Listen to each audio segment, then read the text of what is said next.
Hey guys, welcome back to my channel. My name's Jessica Ward King, also known as the StigmaCrusher.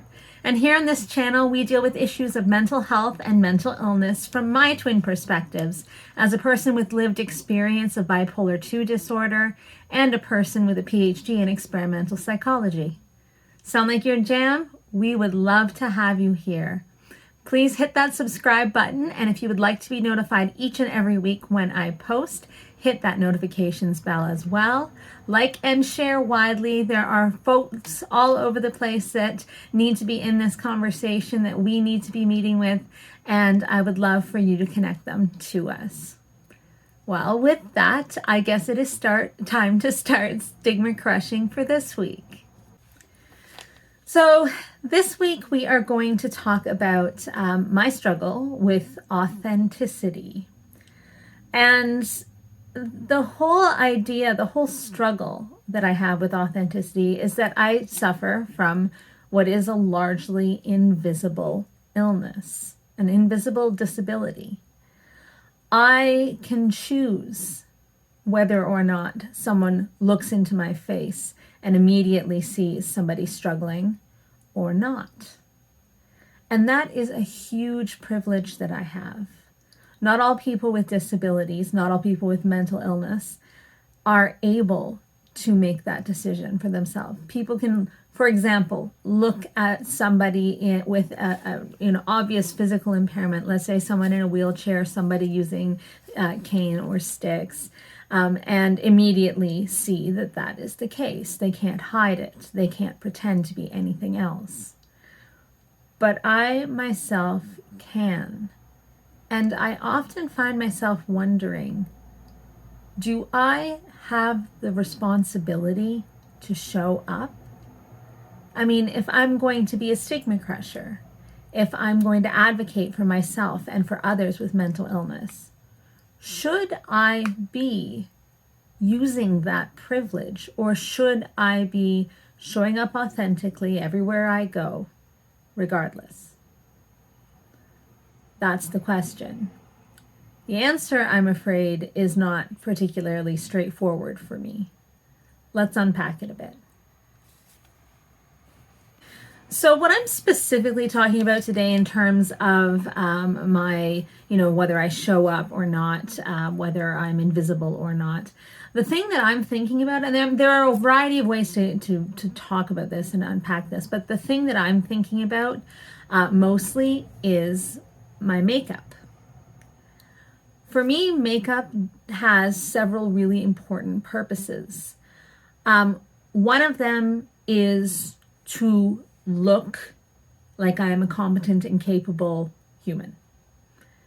I feel as though I look more competent, more capable in my job, in my everyday life, in my social life. I feel like I look more competent and capable when I have a full face of makeup on. And I know that's a sentiment that's shared by millions of women and men. But I also know that it's a sentiment that is not shared between a lot of folks.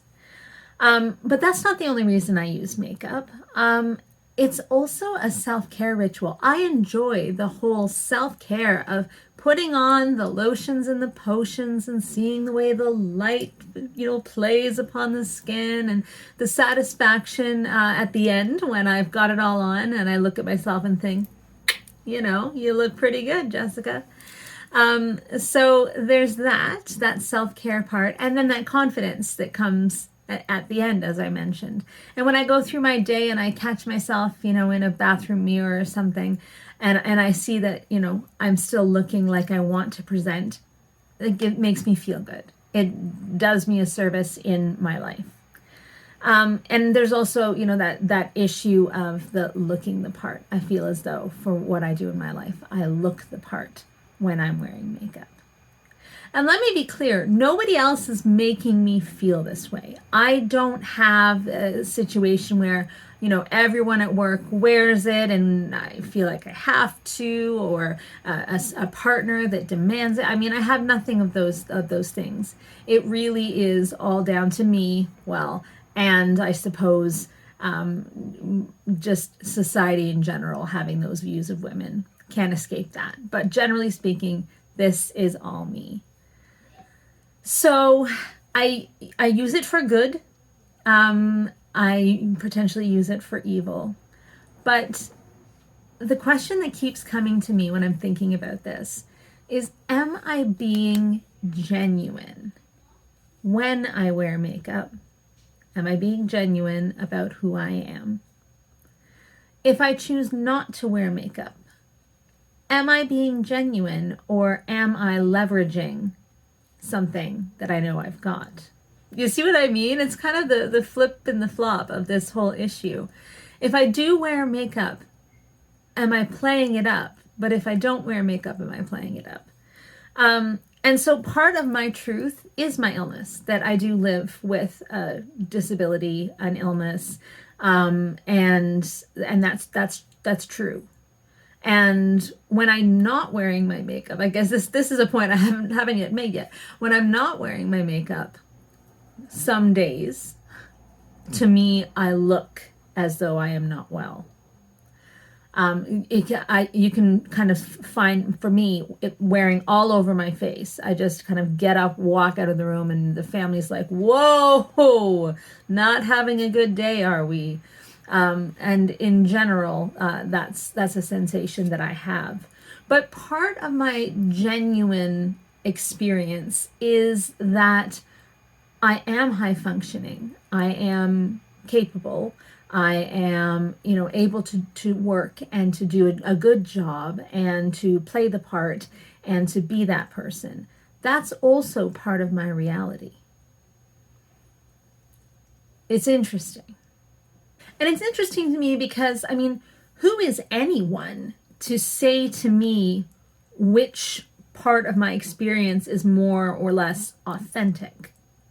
Who is it for anyone to have any comment at all on how I present myself to the world?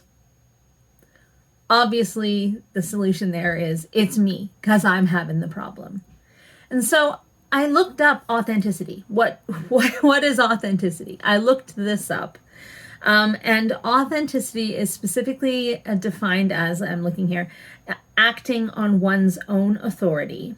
And it comes from the Greek, autos meaning self, and hentes meaning doer or beer. So the self who is doing, the self who is being, that's what authenticity means. And so I think sometimes there is a self of me, there is a self who is doing, that is made up, put together, on the ball, feeling great, very confident. And then sometimes the doer or the beer, who is me, is that person who is struggling. And I'm wondering if what my problem is not with, well, who's to say which I do or which I be, but more, can I actually make that choice when it is the self who is not doing well that needs to come out? Okay, total disclosure here, folks. I came up with that on this spot. This is not going the way I originally thought, but it's absolutely true. Can I make that decision? And it often bugs me that people can not be seen and yet not say anything. And so those of us with mental illness in society who are not being seen, let's say in the workplace, where there's sort of this assumption that nobody there is ill, no one has an invisible illness in the workplace. And so I think to myself, well, all right, we've just had a total camera angle change, but work with me on this one, people. I'm not having a good day. So yeah, I often get annoyed because people with mental illness are not seen. And we do not often demand for ourselves to be seen. And I just think to myself, if it could be seen that we are here, that we are in need of services, for example, that we are in need of disability treatment, like if we could see this, then a lot of the advocacy work would be halfway done. And then I kind of look over at myself and say, well, you're the one that's not being seen. You're the one at work that isn't being seen. Now, that's not entirely true. I get seen for more than just my pretty face. I actually choose to speak out and advocate verbally, loudly sometimes, for folks with mental illness. And so I say to myself, okay, Jessica, you get a little bit of a pass here because you're kind of doing your thing. But wouldn't it be easier if you just looked the part? And I think it would. So what do I expect when people are invisible and yet I'm rendering them invisible? So if we hide the way we feel to others, to even ourselves sometimes, is it any wonder that we are having to advocate extra hard for ourselves and others? It's kind of amazing.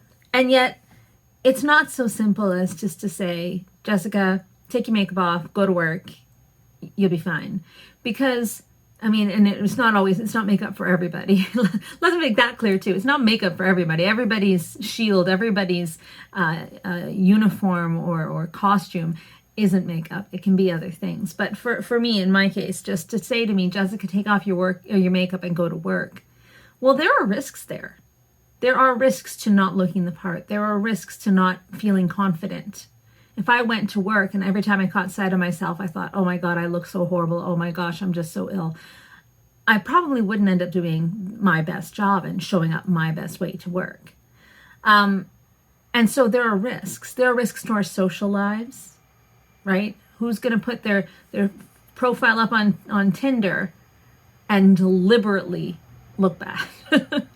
So if you do, there might be some kind of risk to ourselves. Even our family status can change if people are thinking we are, looking too unwell. There are risks to looking genuinely our most unwell selves. So what do I say ultimately? Ultimately, as you can see, I vacillate between I'm okay to behave the way I want, to present the way I want. It doesn't make me a bad mental health advocate.